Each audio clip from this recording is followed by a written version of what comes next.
gas na may-ari, pabalik-balik na yung pyesa dahil mali. So ano, bakal o steel siya. Ayan o. Tapos meron siya mechanism dyan sa ilalim na maliit. Yun ang ano niya, origin. Tapos grasa din ipapatong natin. Ayan, magsisilipan ng... So ayan na guys, extension. Dito pag hirap ito. Okay, so maliit sa ganda. Up. Oo na. Up. 150, 160, 160, 160, 175. Takbal no? So ayan na guys, cylinder head. Pagpalang araw, so another basic pointers tutorials naman tayo tungkol sa Ford Ranger ng cylinder head set assembly. So pag-aralan natin kung ano yung mga mechanism, okay? Yung kanyang setup ng kanyang cylinder head bolt, yung torque, yung kanyang higpit, yung kanyang secondary head bolt, at yung mechanism ng lahat ng setup ito guys. So samahan nyo ako sa simpleng basic pointers tutorials guys. So bago ko simula, meron akong basic pointers na tutorials na din ito ginawa kung paano ko kinabit yung kanyang mga barbula para ko nag-marking. Kikita nyo yung mga barbula guys, may mga marking niyan. So meron akong basic pointers niyan kung paano ko tinira yan, okay? So ang gawin natin, ito yung head guys. So ang gagawin natin is kakabit natin ito mismo dun sa head. So samahan nyo ako guys kung paano ko ipapakita sa inyo yung although hindi man step by step, mahalaga makuha nyo lang yung puto by puto. Dito nyo malalaman yung higpit ng bawat torque ng kanyang head bolt, okay? So tara, magsimula tayo guys. Let's start, let's do it. Pasok. Okay, so first move natin gagawin guys, yung kanyang engine block, nilagyan ko na ng grasa yan. So magtatanong kayo bakit grasa? Sapagkat ang ikakabit natin na cylinder head cylinder gasket is steel. So mostly guys sa mga steel, ano talaga dapat niya na brand new yung block mo, brand new yung kanyang head. Ito kasi guys tawag niya na hindi na siya brand new, ibig sabihin na nabuksan na siya. So kailangan dapat nito isa carbon.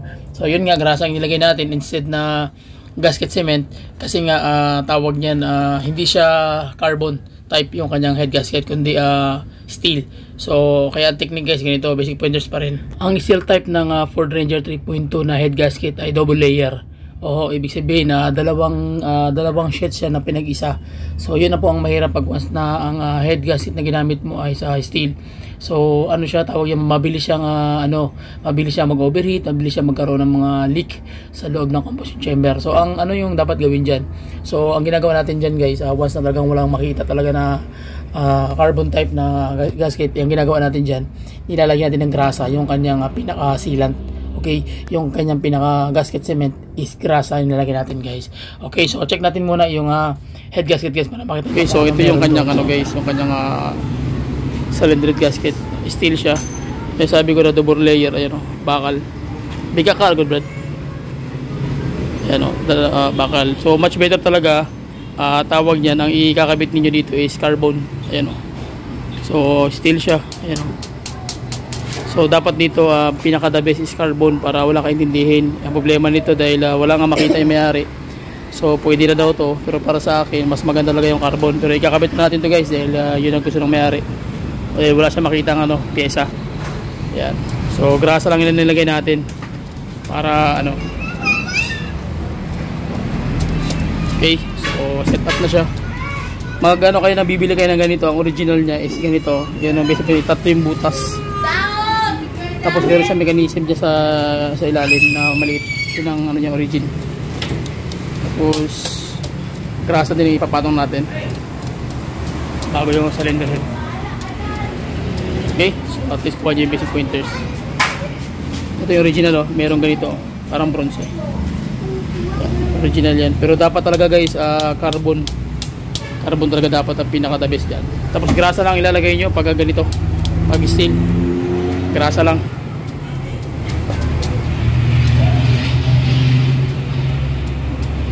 Siya na lang bro, siya na lang. Carbon. Oo. Carbon na tinawa. Okay, so ito na yung head guys, ay kakabit na natin dun sa engine block. So yan na, nilagyan na natin ng grasa yung kanyang steel cylinder head gasket na steel. So ito, ngayon lang ko nakakabit guys ng steel. Hindi taga ako nagkakabit ito, pero dahil yun nga, dahil wala talagang pyesa makita yung may-ari, ang laki na ng gas na may-ari, pabalik-balik na yung pyesa Dahil lang mali. So ito lang pinakabit niya. Pero sige, kaya nga nilagyan natin ng grasa, hindi siya gasket cement. So sige, kabit na natin. Wala na nakalimutan. So mamaya ipapakita ko sa inyo yung tamang timing nito. Bakit hindi naka ano yan. Alaman nyo yan guys mamaya sa timing. Okay, so, sige, fire. Ayaw ba yan? Ayaw ba sisilipan ng... So ayan na guys. Kanang isa, wala pa. Siguro na. Okay. Yun. Setting na. Okay. Set up na guys. Wapo. Ayan na. Okay na. Panalo. Okay, so ikakabit na natin yung mga bolt. Cylinder head bolt. So ayan, kita nyo grasa yung nilagay natin. Pero basic pointers pa rin, lagi sabi sa inyo, carbon talaga kung maaari. Maaari talaga carbon. So problema to kaya mahirap hanapan ng pyesa ang carbon. Order pa ng Manila, medyo matagal na guys. Tsaka wala pa tayong access ng Manila. So sigapin natin na magkaroon ng access doon. Okay. So ikakabit na natin to. Okay.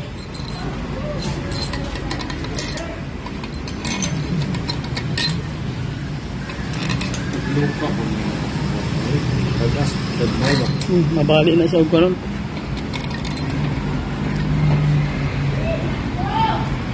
So ayan. So lagi sabi sa inyo, kailangan malinis yung trabaho nyo guys. Walang alikabok na maaaring makapasok dyan. Kailangan sureball. Okay, magigigit tayo ng konti para makuha nyo na yung tirada. So yung torque natin ito, gagawin natin dito una. Sabi ko kanina, ilang beses sa inyo yan guys. Kailangan kamay muna. Tapos pag nakamay mo na lahat, saka ka na magto-torque ng torque wrench. Okay, same procedure guys. So naigpitan na natin. Ang gagawin pa natin ganun. Una, gitna ang tira. Tapos sunod dito. So palitan na agad. So yun ang basic pointers pag titira kayo. Okay? Test mo.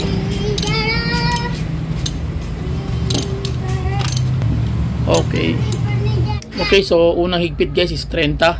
So 30 ka agad kasi tapos ka na maghigpit ng mano-mano. So 30 agad ibibigay mo, 12 pounds. So ganun pa rin, gitna, alternate, left and right hanggang matapos siya. Okay? So pagkatapos mo sa main bolt, doon ka naman sa secondary. So yun yung mga basic pointers guys, yung mga baguhan, especially sa mga DIY. So marami na tayo ngayon ng mga nag-DIY na natutulungan guys sa ating YouTube channel at ating FB page. So shoutout sa inyo lahat guys. So okay. So basic pointers pa rin guys, after nyo sa torque pounds ng 30, so ang mangyayari dyan is susunod na yung 50. So lagi nga tandaan, kailangan meron kayong torque wrench na gauge para makita nyo talaga yung saktong higpit para pantay-pantay lahat. Okay? So kung 50 yung isang higpit mo sa gitna, lahat ng main bolt is ganun din. Pati yung kanyang secondary head bolt, same lang din. Okay po? So huwag nyo makakalimutan yan, kailangan meron kayong torque wrench. So after ng 50 guys, pwede ka nang pumalo ng 80. Okay? So makikita nyo, alternate, gitna, left and right, ganun. So alternate siya para pantay yung press ng head. Okay, dahil yun nga ang sabi ko is yung head gasket natin, is steel. So mahirap yung steel guys pag once mag-leak. Okay? After nito guys, mag 60 na naman tayo. So ganun lang siya ka-simple, dandahan lang, 50, 60 hanggang matapos siya.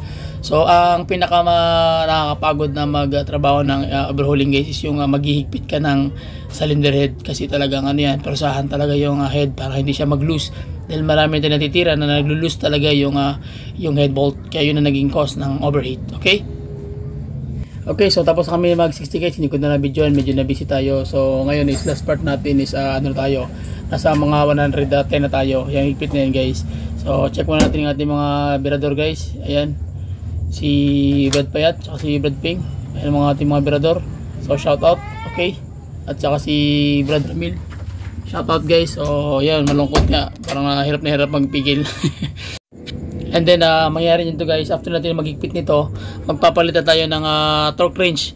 Okay, so basic pointers pa rin, tuturo ko sa inyo kung ano yung ipapalit natin. Ibig sabihin, mag-upgrade tayo ng kanyang torque wrench para makuha natin yung higpit na 150 to 180. Kasi yung torque wrench natin guys is tawag niyan yung 1/2 ito. So ang kailangan mong isunod diyan is yung ano na yung 3/4 para mas malaki. So pakita ko sa inyo guys kung ano dapat natin gawin na tools, okay, sa paghigpit ng ganito mga head bolt sa Ford Ranger 3.2, especially ang head cylinder head gasket is steel type. Okay, so ito guys, pakita ko sa inyo. Okay, so basic pointers pa rin guys. Ito yung gagamitin natin na pang torque sa head bolt ng kanyang ng Ford Ranger 3.2. So makikita nyo rito, ito siya 1/2. Ayan.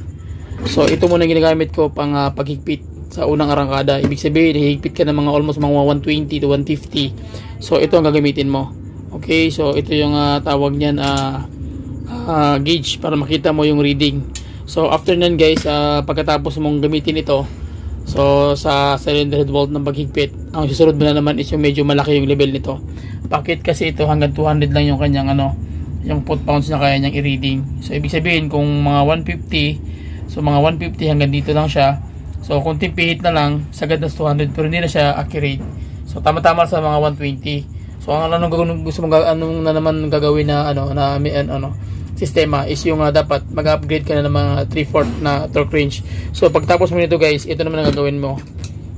Ayan. So ito na naman ang gagamitin mo na torque range. Tingnan mo 3/4 na. So kailangan mo lang ng reducer dito. So itong torque range na ito guys. So once na mag 120 ka na, kasi ang head bolt ng 3.2 is ang higpit niya, ang torque pounds niyan is nasa mga 175 to 180. Okay? So pag ito ang ginamit mo, makikita mo ngayon dito guys, ang foot pounds niya 500. So ibig sabihin malaki yung clearance niya, kahit mag-abot pa siya ng tawag yung 300, okay lang. So mas magiging standard na yung higpit kasi nga ginamitan mo na ng 3/4. So makikita mo dyan guys, 3/4 yan. Tingnan mo yung pagkakaiba nila. Pagkakaiba nilang dalawa. Yan o. Yan. So ibang iba, 3/4 tsaka 1/2. So iba yung strength ng 1/2 sa 3/4. Kaya pag ginamitan mo nito guys, magiging accurate na siya at magiging standard talaga yung higpit niya. At hindi siya magiging cause ng tinatawag na tawag yan yung compression leak. Okay, dahil nga yung ginamit mong tools is mas mabigat. Okay, so ito na yung ipapalit natin ngayon din para mag-finalize na tayo sa higpit para sure ball talaga yung trabaho natin walang problema. Okay, so tara, balik tayo sa guys, sa cylinder head assembly. So let's go. Okay, so ang higpit natin ngayon guys is 150 na tayo to 180 o 175. Okay, so pakinggan nyo mabuti guys ang higpit nito.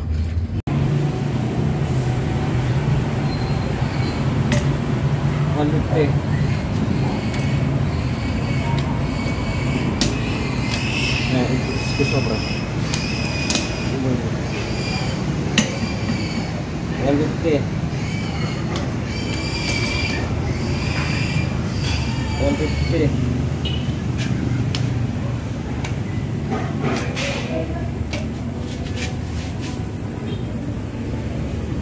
Up, 150.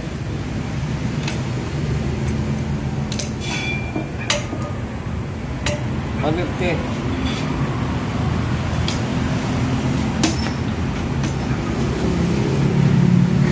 Up, 150.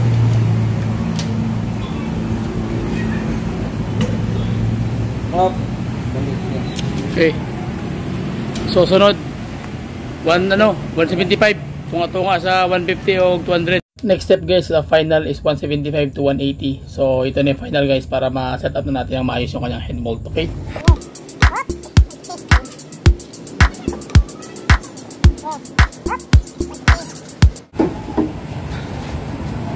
150, 160, 160, 160, 150, 150, 150, 150, 150, 150, oh, 150, 170, yan, 170, 170, 170, 175, 175,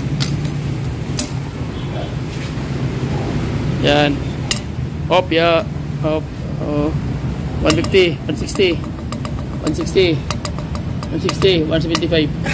After ng 175 is yung final na is 180. Okay? So yun na naman ang gagawin natin na papakita ko sa inyo yung saktong higpit ng torque pounds nito guys ng Ford Ranger 3.2. So kailangan attentive kayo sa pagganitong higpit kasi pag hindi medyo mahirap. Okay? So tara. Up. 180. So 180 pinakalat guys. Sige tayo, mag-double check tayo.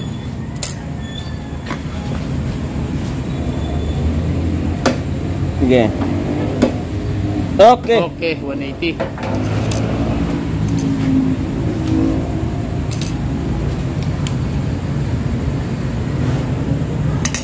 Okay.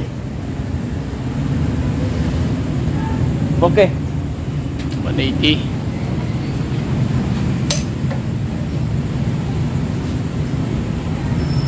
Okay.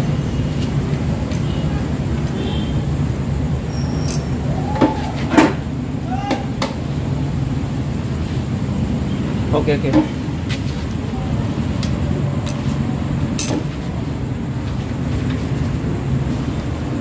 Okay, okay. Pitik pagid do.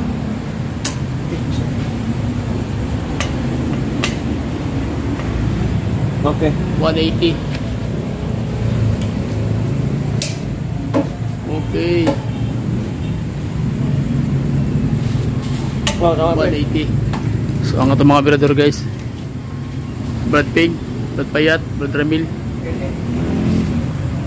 Smiley kayo. Panalo na. So ayan na guys, cylinder yan. Gawas mong rasa to.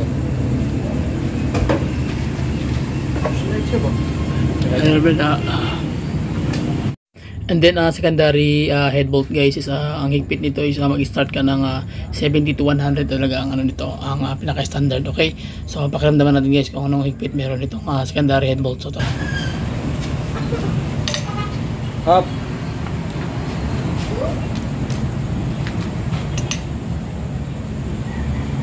Okay.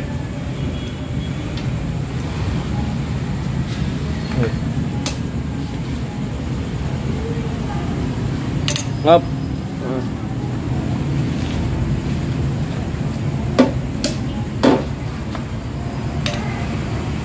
Okay, okay.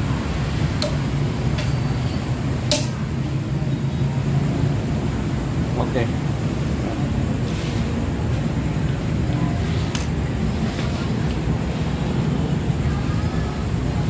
Okay.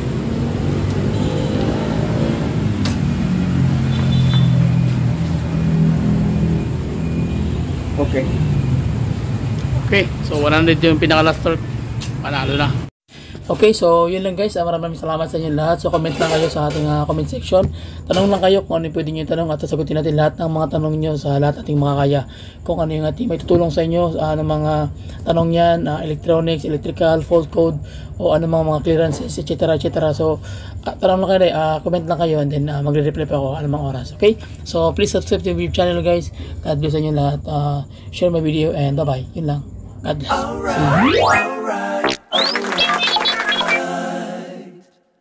Okay, okay, okay. Alright, alright, alright.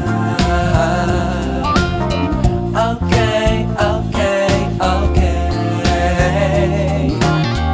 Alright, alright, alright.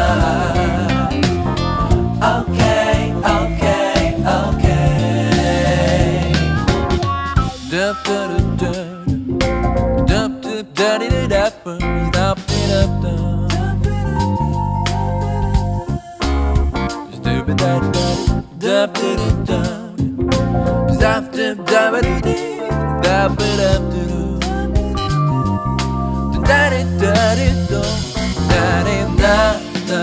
da da.